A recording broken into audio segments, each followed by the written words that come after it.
सेवाज और दोस्तों, मैं राहुल खन्ना के इस वीडियो में आपका स्वागत है। दोस्तों, आपको पता है मैं बहुत इंपॉर्टेंट जानकारी लेके आता हूँ। जैसे कि आपने देखा कि उड़ीसा में 13, 14 और 15 को अनुगुल डिस्ट्रिक्ट में जो आमसरसुंडा नाम का एक ग्राम आता है, उसके दक्षिण दिशा में एक बड़ा पेन ठाना का उद्घाटन है, या आप ये कह सकते हैं कि वहां पर प्रतिष्ठापना की जा रही है। तो इसके दौरान मुझे मेल आया कि सर, आप बता तो रहे हैं कि बड़ा बन रहा है, लेकिन गोंडी कल्चर में ये इंपॉर्टेंट क्यों है? जब ये बेसिक सा सवाल आया तब मुझे ये टिक हुआ कि बहुत सारे ऐसे लोग हैं जिनको पता ही नहीं है। नाम तो लेते हैं पांदीपारी कुपारलिंगो, लेकिन पता नहीं है। तो बेसिक जानकारी इस वीडियो में, इस वीडियो को पूरा सुने। जिनको पता नहीं है कि एक्चुअली ये सिस्टम कैसी होती है और क्यों होती है, तो ये वीडियो आपको बहुत हेल्प करने वाला है। सीधे पॉइंट पे आते हैं कि यहाँ पे ट्राइबल लोगों की पेन सिस्टम में ऐसा क्या होता है जो बाकी लोगों से भिन्न होती है। क्योंकि बाकी लोग जब आते हैं, पेन खड़ा देखते हैं, उनका सिस्टम देखते हैं, तो उनको कुछ भी समझ में नहीं आता।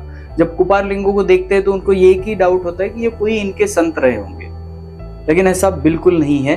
तो इस सिस्टम को समझने के लिए आपको मेरा वीडियो देखना पड़ेगा, जो बहुत ही महत्वपूर्ण मुद्दे यहाँ पे मैं रख रहा हूँ। बात करेंगे आंगा पेन की, जिसे उड़ीसा में जंगालिंगा कहते हैं। आप देखेंगे उनका स्ट्रक्चर, तो वहां पे लकड़ी का पेन बना होता है, वो बहुत इंपॉर्टेंट होता है, वो झूल रहा होता है, उसे जाके जंगालिंगा पेन बोल के पूजा जाता है। आपको एक साइन बता दूं, वो साइन बहुत इंपॉर्टेंट है, क्योंकि अश्मयुग काल से जब यहाँ पे मानव आया, गुफाओं में रहने लगा, तब उसके सामने दो स्रोत थे।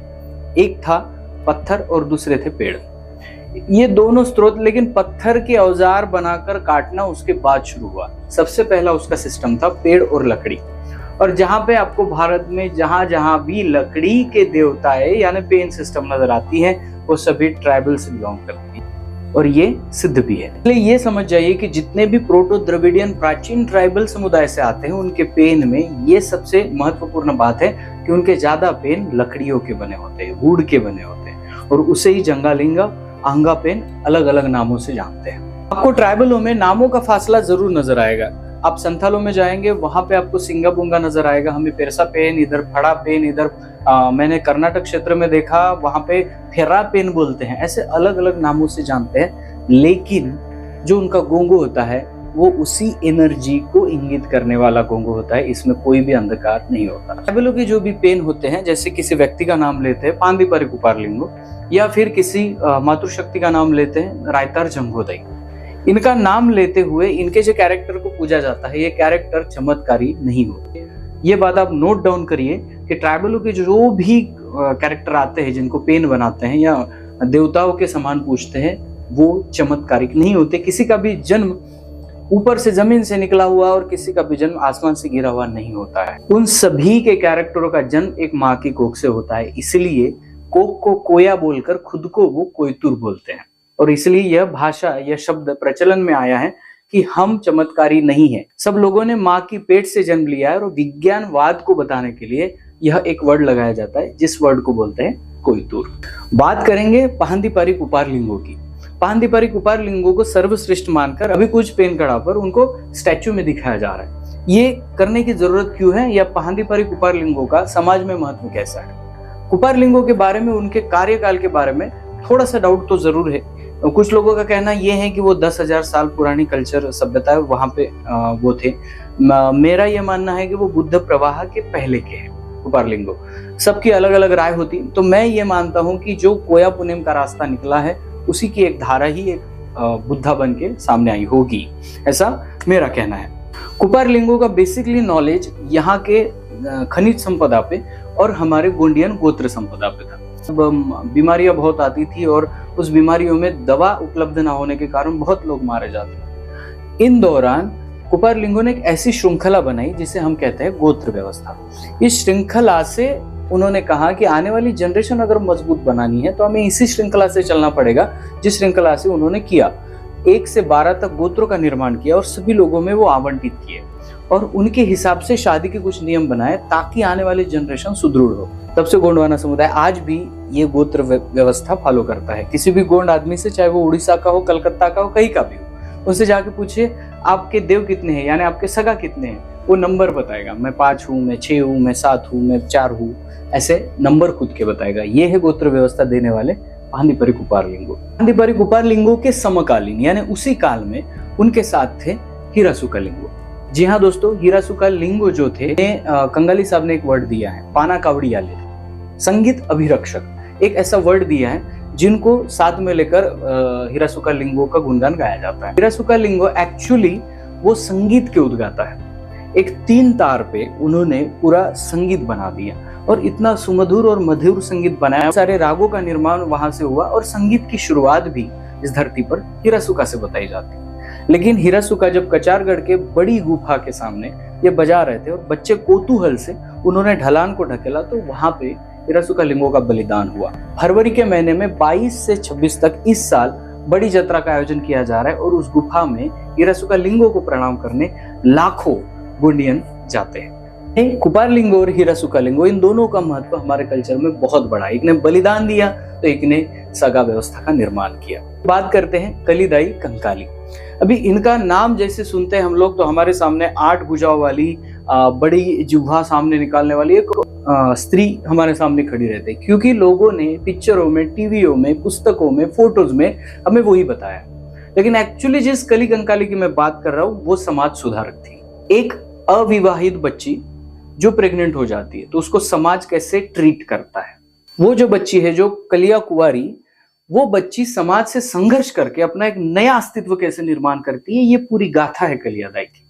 और समाज से संघर्ष कर एक नई दिशा समाज को देकर वो निकल जाती है। कलियादाई का पेंठाना आपको महाराष्ट्र के चांदागढ़ यानी चंद्रपुर में भी मिल जाएगा और उनकी अंतिम समय का पेंठाना आपको कचारगढ़ में मिलता है, इसलिए कचारगढ़ को कलियादाई पेंठाना भी बोलते हैं। तो आप जब कचारगढ़ जाएंगे आपको वो भी इतिहास देखने को मिलेगा। बात आती है जंगोदाई के ऊपर। जंगोदाई को हम किस नजर से देखते हैं? बहुत सारे लोग अलग अलग अपनी अपनी थ्योरी बताते हैं, लेकिन जंगोदाई के साथ उनका चमत्कार नहीं था। ये चमत्कार लगाने के पीछे बहुत सारे लोगों का षड्यंत्र होता है। ट्राइबलों का मेन इतिहास ये कहता है कि जंगोदाई की भी वही ट्रेजेडी है। जंगोदाई की शादी हुई और अनायास से उनके जो पति है वो चल बसे। अभी बताइए मुझे, पति किसी दूसरे कारण से चल बसे, उस स्त्री का वहां पे रोल क्या होता है? कुछ भी नहीं। लेकिन समाज ने उनको धुतकारा, कहा कि तूने पति को खा दिया, तेरे पैर जो है वो गंदे है, तेरे पैर जो है वो अच्छे नहीं है। तो समाज ने उनको बाहर किया। समाज ने जब उनको बाहर किया तब उन्होंने ऐसा सोचा होता कि समाज की बराबर है, तो आज वो जंगोदाई हमारे सामने नहीं होती। लेकिन जंगोदाई ने विपरीत सोचा। जंगोदाई ने ये सोचा कि मेरी जैसी कितनी सारी स्त्री होंगी जिनकी कोई भी गलती ना होते हुए उन्हें समाज से बाहर कर दिया। जंगोदाई ने अपना एक संघर्षमय जीवन बिताया। उस जीवन में सबसे पहले इस धरती पर सबसे पहला विधवा पुनर्विवाह करके देने वाली भी जंगोदाई है। और सभी स्त्रियों को काम पे लगा करके आप विधवा हो, इसका मतलब ये नहीं कि आपकी लाइफ खत्म हो गई है, आप फिर से उसको शुरू कर सकते हो। और विधवा पुनर्विवाह जंगोदाई के हाथ से शुरू हुआ। पॉइंट नंबर 2, जंगोदाई ने समाज को बिजनेस का प्लानिंग दिया। और ये प्लानिंग देखना है तो आपको आना पड़ेगा महाराष्ट्र के चांदागढ़, चंद्रपुर जिले के कोटा परंगुली में। वहां पे जब आप आएंगे तो आपको पता चलेगा, जब आप बारीकी से इसका स्टडी करेंगे, सीधा करेंगे तो नहीं पता चलेगा। पता चलेगा कि बहुत सारे ऐसे गांव है जिन गांवों को जंगोदाई ने खुद जाकर ये बताया, जो आप भैंस पालते हैं, भैंस का दूध निकलता है, उसे आप बिजनेस के रूप से देखकर बाहर आवंटित कर सकते हैं। और आज भी उस भैंस के नाम से बहुत सारे गांव बसे।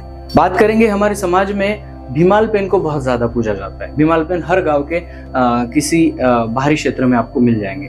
टोटली उनका काम क्या है? तो वो एक मुठवा थे जिनको पर्जन्य सृष्टि यानी इस बारिश का बहुत ज्यादा नॉलेज था, वो बहुत ज्यादा निरीक्षण करते थे। और इसलिए लोगों ने जो पंडुम बनाए, बारिश के वक्त तो उनको पूजा जाता है। मेंढक होते हैं, मेंढक को पहचाना जाता है, उसको सीखा जाता है। कुल मिलाकर जो गोंडियन कल्चर आपके सामने आता है उसमें कोई भी अंधकार नहीं है, कोई भी अंधविश्वास नहीं है। ये पूरा वैज्ञानिक कल्चर है जिसको आज भी लोग बचा के चल रहे हैं।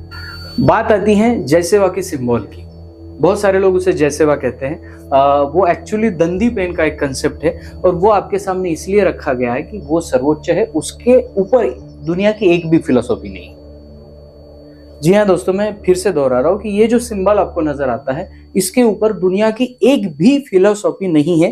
ये सर्वश्रेष्ठ और सर्वोच्च है और इसको आपके सामने रखा गया। इसके अर्थ निकाल सकते हैं आप। अर्थ ये है कि इस दुनिया को बिल्ड करने के लिए, इस जीवन को बनाए रखने के लिए 2 ताकत इंपॉर्टेंट मानी जाती है, एक पुरुष और स्त्री। चाहे वो इंसानों की हो, चाहे वो प्राणियों की हो, चाहे वो पेड़ों की हो, चाहे किसी कीड़े की हो, चाहे किसी चींटी की हो।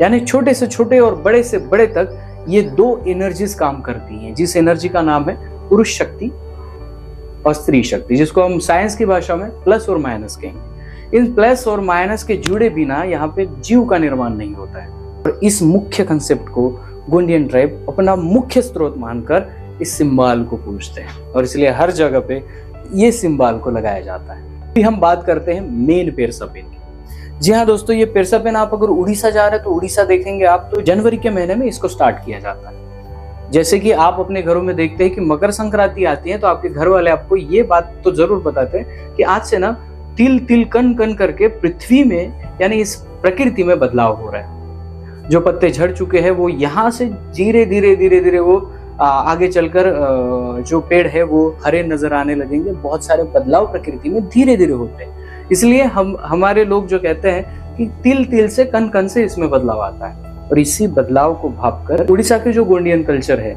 उड़ीसा की जो गोंडियन सगाजन है, वो इन दिनों अपना पेरसा पेन गोंगो करते हैं। लेकिन एक्चुअली मैंने बताया नहीं आपको कि पेरसा पेन कंसेप्ट क्या है।